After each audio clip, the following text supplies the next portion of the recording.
sobre la función actualizadora de la escritura. Comentario sobre 4 críticos literarios latinoamericanos. En el siguiente comentario me propongo exponer un conjunto de relaciones entre el trabajo de 4 críticos literarios latinoamericanos. El punto de partida está señalado por Julio Ortega, un escritor y crítico peruano adscrito al Departamento de Estudios Hispanoamericanos en la Universidad de Brown en Estados Unidos. De él se toma su ensayo El Inca Garcilaso y el discurso de la cultura, en donde muestra, a partir de la figura del Inca Garcilaso de la Vega, la emergencia de un discurso que funge como signo de una producción cultural propia, que al mismo tiempo constituye una formalización metodológica. También se toma al escritor uruguayo Ángel Rama, quien es considerado uno de los grandes ensayistas y exponentes de la crítica latinoamericana. En particular, una entrevista concedida al programa Espejo de Escritores, conducida por el escritor Mario Sisman, en donde hizo una notoria referencia a la importancia de no ligar la literatura latinoamericana únicamente a la lengua, sino a la importancia de poder leerla desde una amplia gama de bases culturales. Asimismo, se toma en consideración el ensayo crítico Más allá de Macondo y Más acá de Macrol, de Luz Mari Giraldo, una profesora de literatura, quien además de dedicarse a la escritura de poesía y ensayo, ha hecho notorias contribuciones al desarrollo de la crítica literaria colombiana. Y finalmente, el trabajo Una palabra inestable, del brasilero Antonio Cândido, escritor y poeta, quien dedicó buena parte de su vida a la investigación literaria desde la Universidad de Sao Paulo. En este estudio nos presenta un recorrido por la literatura del Brasil en clave de la influencia que han tenido las versiones del nacionalismo y las resonancias que se revelan en el pensamiento de los escritores que logran testimoniar los avatares y las consecuencias tanto estéticas como políticas que configuran, en sus palabras, ese todo armonioso e incoherente de las letras brasileras. Si bien cada uno de los críticos tomados en consideración deja notar la perspectiva desde la cual ofrece una comprensión del horizonte literario de su país y el lugar que se abre en las letras latinoamericanas, fue posible formalizar un punto común a partir de la función actualizadora de la escritura. Cada una de las propuestas críticas toma en cuenta este aspecto al mostrar, desde el presente de cada uno de los críticos, la manera en que las influencias de los clásicos, tanto de Europa como de América, atravesadas por la mediación de su tiempo, amalgama una innovación. Rama y Giraldo coinciden en señalar que los medios masivos de comunicación han producido nuevas formas de narrar. No obstante, por ejemplo, Julio Ortega dice que esa innovación puede rastrearse en lo que representa el Inca Garcilaso, a quien propone como la primera formalización de la escritura crítica latinoamericana. Esto en el sentido de que fue capaz de producir un discurso que al mismo tiempo fundaba su propio discurso cultural, es decir, un discurso que dio lugar a una perspectiva que respondió a la modernidad desde un cierto neoplatonismo, algo así como la fundación de su propio mundo de las ideas. Lo que esto señala es que la innovación literaria del Inca Garcilaso produjo un código valorativo que narra su cultura con la plena capacidad de universalizar su validez. Por ejemplo, la imagen sufriente que produce no es la de las nostalgias europeas, sino que precisa un mecanismo de autorreferencia en donde el Inca da lugar a su propio espacio histórico. A partir de la propuesta de Ortega, es posible abrir una interesante posibilidad de diálogo con los críticos mencionados, pues la función actualizadora de la escritura implica una cristalización del acto deliberativo de escribir. Sobre todo, a través del comentario que actualiza la ocurrencia del acontecimiento narrado. En este punto es donde se puede hacer emerger una coincidencia entre las diversas versiones, dado que la memoria lleva al texto la complejidad de un contexto. Por ello, afirma que la textualización es el mismo contexto. Y refiere que, por ejemplo, los personajes se detienen en un momento de la historia, pero ese momento es una instancia señalada en el relato. Es todo un mundo que es también un mundo del texto. Ese es el rasgo que destaca en Garcilaso y que puede articularse a las perspectivas de los demás críticos, en tanto funda una totalidad discursiva realizable únicamente en la escritura. Como puede notarse, a partir de Garcilaso, Ortega hace una propuesta teórica con la que identifica dos aspectos metodológicos. En primer lugar, la conciencia fundadora es la que se traduce como fundación cultural, porque la experiencia americana aparece como un sentido logrado en el consenso de su elaboración como texto. Esto lo entiendo como una especie de identidad. Y en segunda instancia, este discurso es su construcción, porque actúa desde el drama en que se formaliza. Puede decirse entonces que esa particularidad es nuestra forma de hacer historia escrita, pues así sea ficción, es testimonio de lo que se ha hablado, visto y escuchado. Es en el escenario en donde suceden esas operaciones y transmutaciones, en donde su dimensión imaginaria ya es signo de una forma crítica de conciencia. Por ese anclaje, la conciencia, es que Ortega se permite hablar de que en el origen de la escritura incaica está su propia actualidad, su actualidad trágica con sus utopías y alegorías, que finalmente se configuran como cultura, y que a diferencia de Occidente no le teme a la imaginación, sino que más bien la hace converger en la escritura. Por eso, para Garcilaso, escribir era su verdadera tierra firme. En Ángel Rama, la función actualizadora de la escritura es nombrada como una especie de marco internacional de similitudes y tendencias que se comparten entre los autores de diversos países, pese a sus particularidades.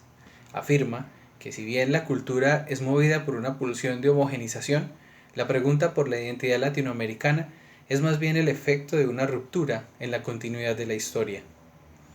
Esa conciencia fundadora en Ortega, para Ángel Rama, configura las respuestas a la pregunta por la identidad, surgida de unos elementos activos que no son, en sus palabras, copia del pasado, sino que son nuestra invención original, nuestra creación ante la pulsión externa.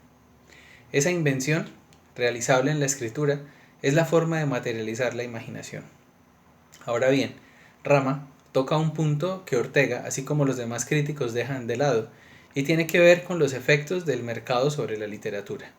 Una cuestión propia del mercado es la erradicación de la diferencia, porque su tendencia es a masificar y democratizar, y cuando se responde al criterio comercial, se arriesga el valor estético de las obras.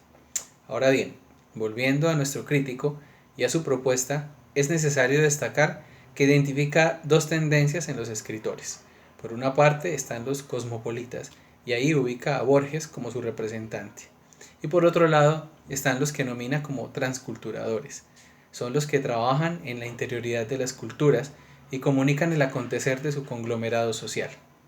Si se piensa en la versión que ofrece Ortega del Inca Garcilaso, por su universalismo y por comunicar el acontecer propio de su contexto, bien podría ubicarse en estas categorías, quizá en cierto modo junto a Rulfo por su mundo campesino y Arguedas por su mundo indígena. En la vía de la excepción, nombra a García Márquez, de quien dice ha tomado un repertorio de formas artísticas que introduce en los modos tradicionales del habla del costeño colombiano. La ciudad letrada, que es el nombre de una obra póstuma, es el modo particular en que Ángel Rama organiza un paisaje literario y urbano dentro del cual los españoles construyeron unos modos que han permitido la producción de otros modelos. Sin embargo, esos modelos, cuando se inscriben en las lógicas del mercado, van dando lugar a otras formas, como es el caso de los escritores marginales, los outsiders, que aparecen en los años 20. Se trata de los inventores de relatos no convencionales, muy urbanos y sostenidos en el habla popular. En este punto, me parece, muestra una coincidencia con Giraldo, cuestión que desarrollaré más adelante, al indicar los nuevos recursos de estos escritores, a saber, la música, el cine, la imagen. De los cuatro críticos, Ángel Rama es el único que se expresa sobre la crítica y hace una diferencia entre el trabajo de investigación a nivel universitario y la crítica de los escritores que viven en la calle. Para él, el escritor y el crítico se deben a su mundo real, al sostenimiento de revistas dirigidas a la gente, a la crítica que se ejerce en los diarios, pues la literatura no existe al margen de lo social sino en su interior. Esto también le permite hablar de la profesionalización del oficio de escritor. Antes, escritores como Onetti o Benedetti trabajaban como podían para poder escribir. Con su trabajo sostenían su vida, pero dedicaban su existencia a la literatura. Asunto que también se hilvanaba a la ambición por la gran obra, por el gran tema, que pudiera decirlo todo sobre América Latina. El sentido de lo marginal, que emerge en Colombia a mediados del siglo XX, relacionado con las utopías y distante con respecto a las grandes influencias y tradiciones literarias, es tratado en el estudio de Luz Mari Giraldo, quien lo sitúa entre dos invenciones, a saber, más allá de Macondo y más acá de Macrol. Entre García Márquez y Álvaro Mutis se gestaron una serie de escritores interesados por lo inmediato, la velocidad de una cultura colectiva que privilegia la imagen y el sonido. Son los que desarrollaron su escritura atravesados por la tecnología, la cibernética y la informática. No obstante, son quienes, en cierto modo, toman el relevo dejado por una generación de ruptura, en donde están Fernando Vallejo y Óscar Collazos, entre otros. Se trata de aquellos influidos por Pink Floyd, Nirvana, por el cine que desafía las formas sociales y explora una realidad múltiple, como The Matrix y Amores Perros. Son los narradores del fin de las utopías, quienes hacen de la función actualizadora de la escritura un escenario para la caída de las certezas, de un individualismo que no grita consignas ni defiende ideologías.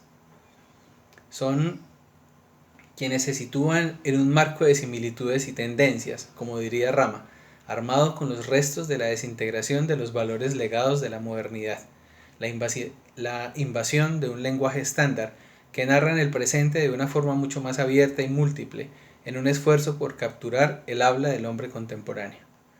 Son narradores de la violencia, que se mueven entre lo testimonial, la nueva moral y lo grotesco.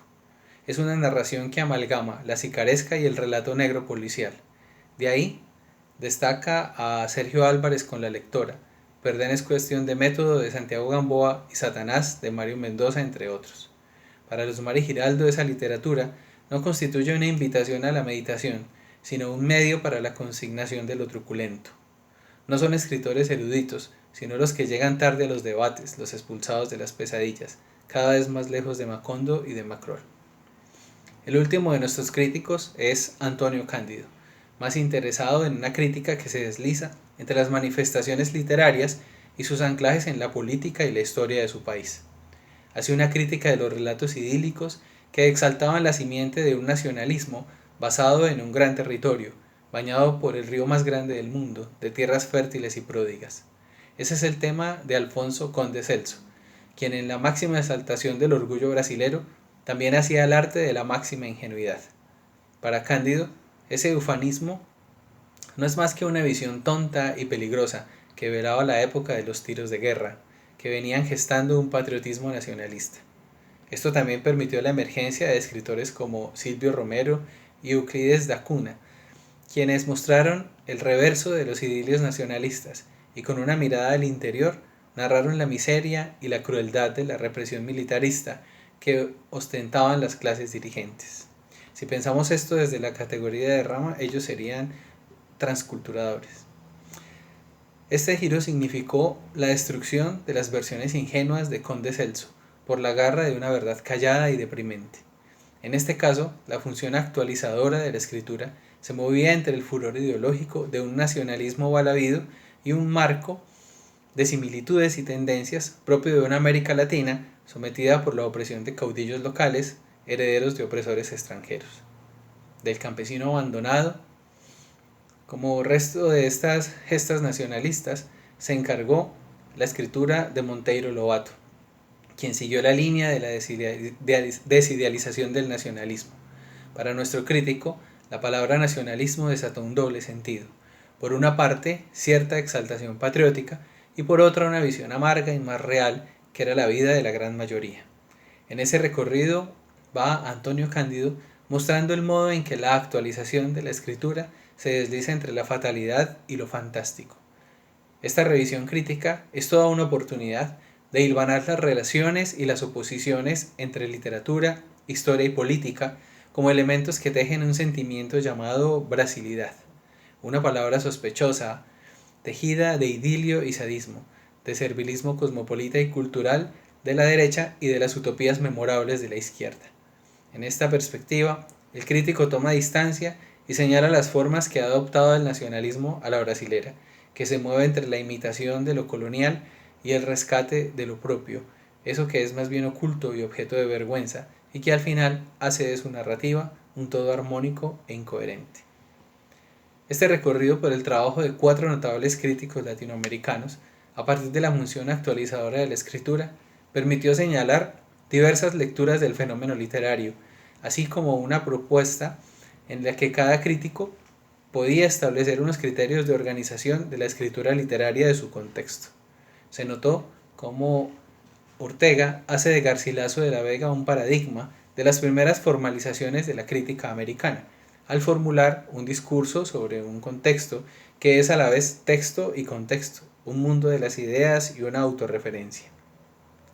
Nociones que se ampliaron con la propuesta de Ángel Rama, quien desde una visión más latinoamericana en su conjunto figuró un marco de similitudes y tendencias en el que se puede hallar puntos comunes entre escritores, sin excluir sus particularidades. En esta vía fue posible situar el trabajo de Luz Mari Giraldo, quien propone una lectura de la literatura colombiana emergente desde la década del 90 y de cómo se ha visto influida por la resonancia de la tecnología, las comunicaciones, para dar lugar a una narrativa vertiginosa, poco erudita y casi apologética de la incertidumbre. Finalmente vimos la manera en que Antonio Cándido analizaba la brasilidad y su amalgama histórica y política, y la forma en que la literatura pone al descubierto los excesos propios de las idílicas utopías de los extremos, bien de derecha o de izquierda, que no dejan de ser el panorama político y social de no pocos países latinoamericanos. Gracias.